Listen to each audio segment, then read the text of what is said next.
bumaba ng konti ako no. Sabi ko, di ba, mga kosyento rin kayo.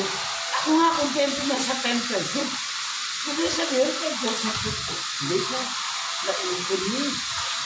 Sige, para everybody happy. Dinampot ko po 150,000. Silti na ako ito. Beautiful eyes. Masyadong sa... pero halos 500. Dinampot ko. Tapos nga pala sige, binigyan ko pa. Akin na ito. Beautiful. Naiwan. Ilang bundle. Siguro naiwan pa. Mga 250,000 yung naiwan. Ay, 200. Oh.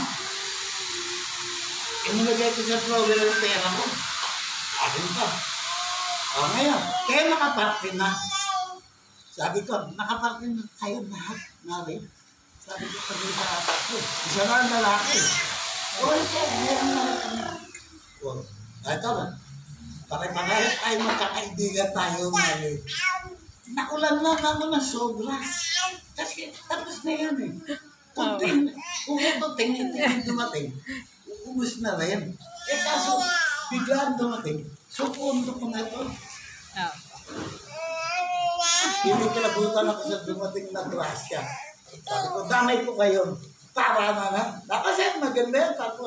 Tatlong beses na Pasko yan. Kayong apat. O yan, sige-sige sa kayong bando. Wala kayo na. Masaya na kayo. Yo, sir, batik mo una-una. Tanong ko ulit. Walang sabit.